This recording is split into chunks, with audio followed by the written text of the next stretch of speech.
Now, there is heavy deployment of the army jawans in the Rajouri-Poonch sector, which has been seeing a spate of terrorist attacks. In fact, 2 of the Indian Army vehicles were attacked on 21st of December. This has made the Indian Army aware of the consequences that they will have to face if the Rajouri-Poonch sector is not contained by them. In fact, there are more troops that, as per sources telling us, are going to be deployed, are going to be brought in from other parts of the country and deployed in the Poonch-Rajouri sector. So in wake of the situation that has largely been contained in terms of the terrorist activities in the rest of Jammu and Kashmir, why is it that the area of Poonch-Rajouri sector continues to be a threat point for the Indian Army? Let's quickly start this conversation. Joining me on the telecast is Major General Gigi Dwivedi, who has also served in the Kargil sector. And General Dwivedi, situation tense such as this, where there are 2 army vehicles that have been attacked in the last 4 days. Also a situation where there have been a spate of incidents that have been reported of terrorist attacks on convoys after convoys of the Indian Army that have traversed through the area of the Poonch-Rajouri sector. How is it and why is it so challenging for the Indian Army to contain terrorist presence in this area? Well, Megha, I think you have raised some very pertinent questions, and rightly so. Having operated both on the north and south of Punjab, we need to take a little bit of overview. And the overview is this, that if you join the dots, since last, 21, the Rajouri-Poonch area has been very active and become a hotbed. Why? Because it is all part of the Pakistan-sponsored proxy war. And proxy war keeps shifting depending upon where the dividends are maximum and where they get maximum success. North of Pir Panjal, somehow, the Pakistani effort has shrunk because of number of initiatives, both political and militarily. It has not been paying the kind of dividends that they have been also shrinking of the local support. But on the other hand, south of Pir Panjal has become hotbed for 2-3 pertinent reasons.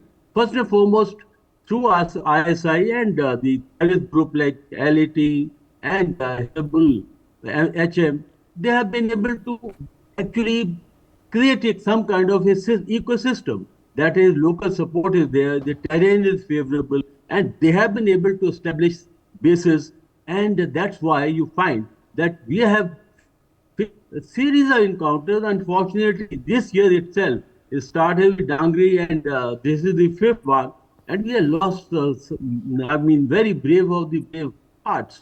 So, what I'm trying to make is that we need to take a total look as to how the proxy war is being orchestrated, and still we are in the debate of north and south of East Punjab. No, it has to be taken as one integrated front. Okay. And it has to be fought as a proxy war. And just let me finish. And all agencies have to come together because there is certain gaps in the intelligence sharing. There is certain lack of coordination, and they are only reacting. I think we need to be very proactive. Lately, there have been reports that almost 200 terrorists are waiting other side of Kahuta, and about 20-25 launch pads have been activated. So we cannot fight this proxy war on this side of the line of control. It has to be taken across.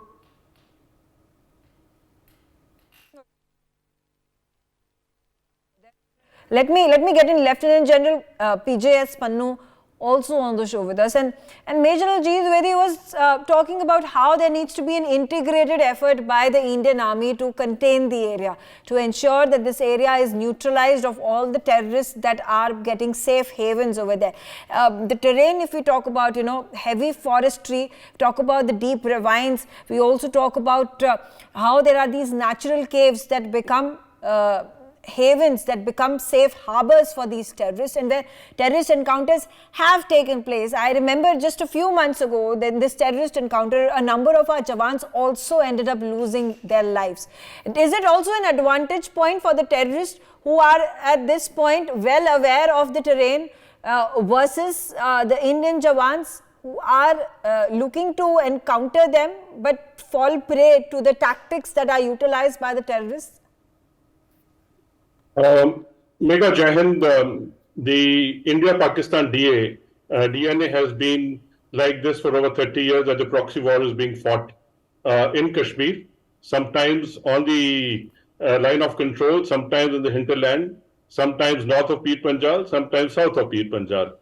I think all this continues to change on how the ISI has designed its operations. We should also not take it in an isolated manner that whatever is happening in India is devoid of whatever is happening elsewhere in the world, because Pakistan itself has to survive in their own strategy of how it is looked at championing the Islamic cause, how the Hamas is being looked at, the Islamic divide over the world, and therefore they want to do certain things only to come back to become the center stage of attraction.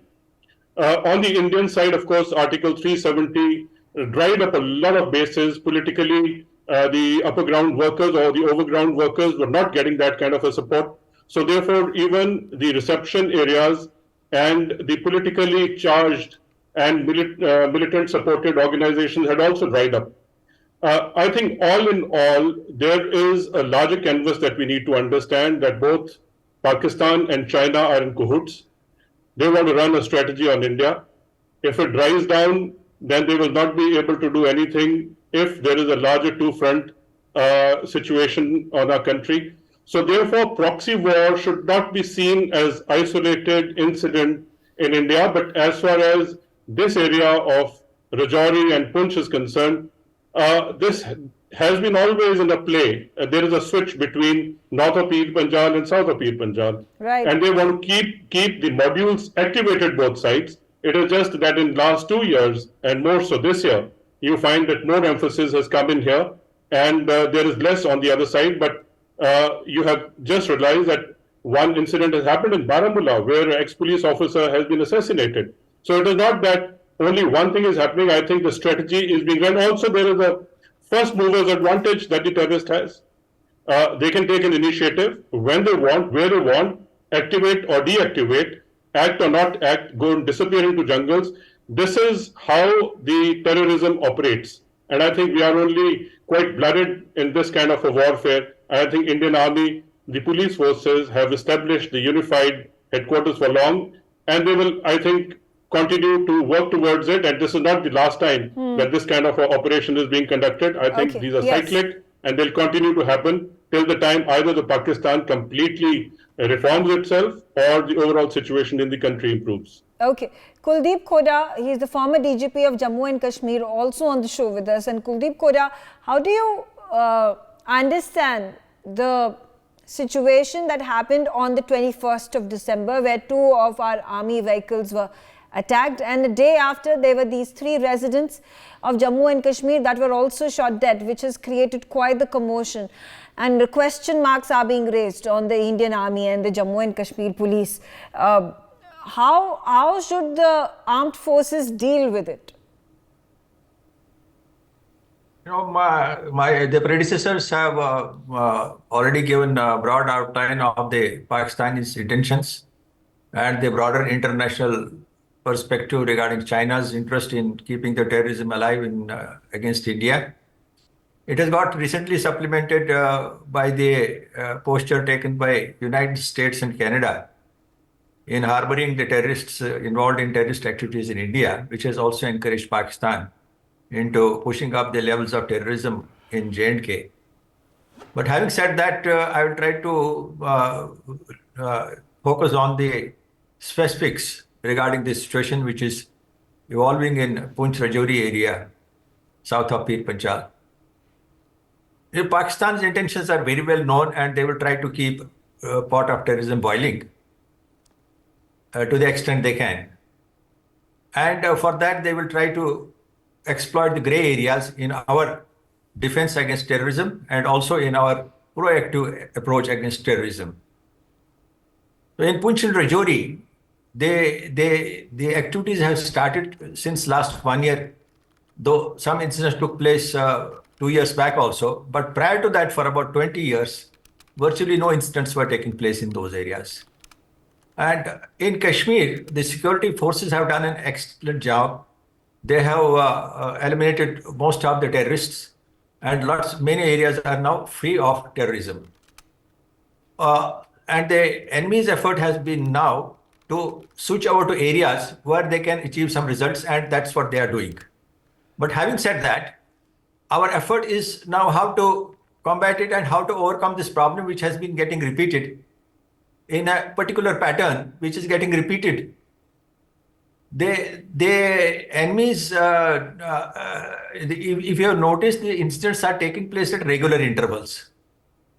And the area which is coming in this is specific to a particular, which is pointing to a particular area where from the infiltration is taking place. That is the Thana Mandi area. And the incidents are taking place almost of a similar nature.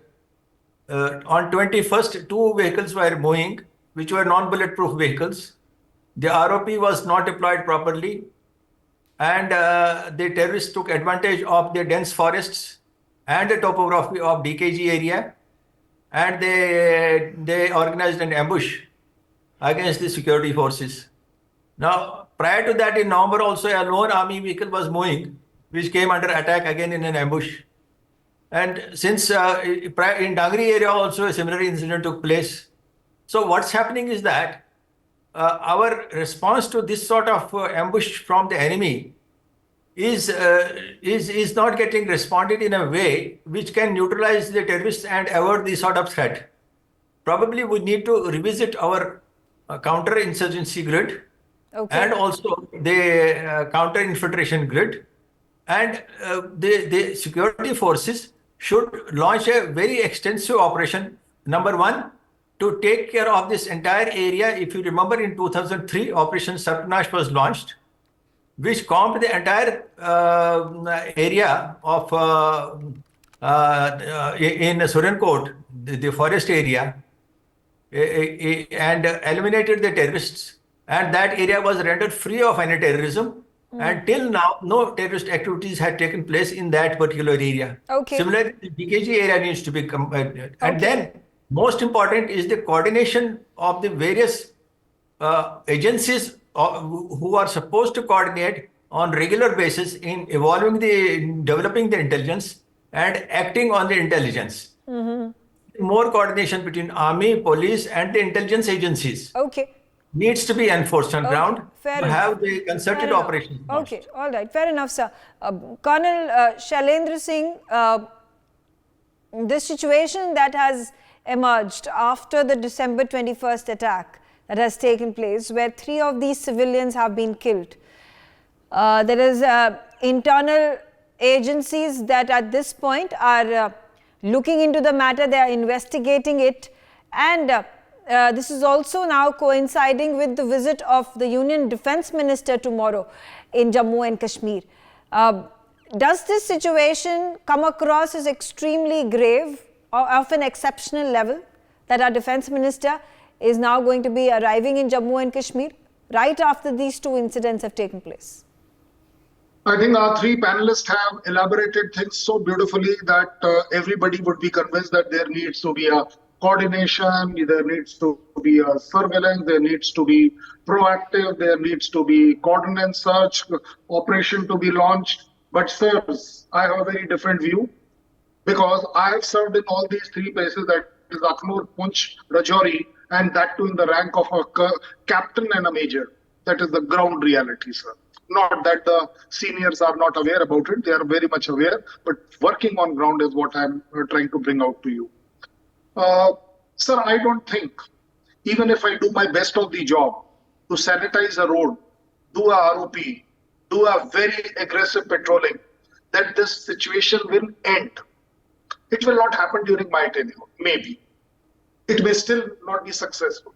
But what is required is much more. When she says, the anchor says that advantage to terrorists, it will always be there. I'll tell a lie if I say advantage is not there, because he has to strike at his choosing, at his place, his way, his support. Every damn thing works out in his favor for that split second. Thereafter is my job. I will do a good job, I will do an excellent job, vagera, vagera. But सबसे बड़ी बात यह है sir कि क्या even if मैं आपको अपना पूरा खून निकाल कर दे दूं, वो रोड सैनिटाइज हो जाएगी Hooda sir? I don't think I have done it too many times. I've actually done it, sir. It doesn't happen like that. On ground, I'm saying. It's a everyday, 365 days. Chahiye kya? I think that is what we are not giving. But yes, I have to first answer the anchor that the my beloved citizens have died because of whatever firing which has happened. And if we are equating it that the defense minister, army chief visiting is because of that, no, that could be only one reason. There are many more reasons. The defense minister, the army chief has to stand by their troops. That doesn't make difference. You have lost 5 brave hearts. We are with you. Go ahead. Penalize this terrorist. Penalize the brain behind this terrorist to the maximum and to the best. They are there because they have to re-strengthen by nature. Okay. That we are with our civilian people. They are not alone. We are not Pakistan. कि अगर किसी civilian की जान चली गई, तो what difference does it make? We are not that country. We are not that force. That is why they are there. They are there to give that message that this 3 boys got killed in civil life. We are there to see that justice is done, a procedure is evolved, that such mistakes do not happen, even if it was a chance mistake. Okay. General Pannu, there is also source-based information that we are getting through my reporter that there are these 5-6 places that have been zeroed down where there is detention of overground workers, of suspects of the locals over there who at this point of time are being probed. They are being interrogated for any sort of linkages that they may have with the terrorists who are harbored in Rajouri Poonch sector. While we have been able to tackle and being successful at that, when it comes to the overground workers in the other parts of Kashmir, why does it still continue to be a challenging job to take control of the situation, to allow for locals to not be brainwashed by the terrorists and ensure that there is peace and stabilities that can be had? Megha, there are always going to be 2 types of narrative, one being run by the separatists supported by Pakistan, and other by the military forces and the government of India and the state government, whoever is there of the day. And these 2 narratives obviously run counter to each, of those who propagate it. But the fact is that the upper ground workers are politically charged. They are also on some kind of a payrolls of the terrorists supported by the ISI, who have the drug money, and huge amount of money can be paid to them wherever.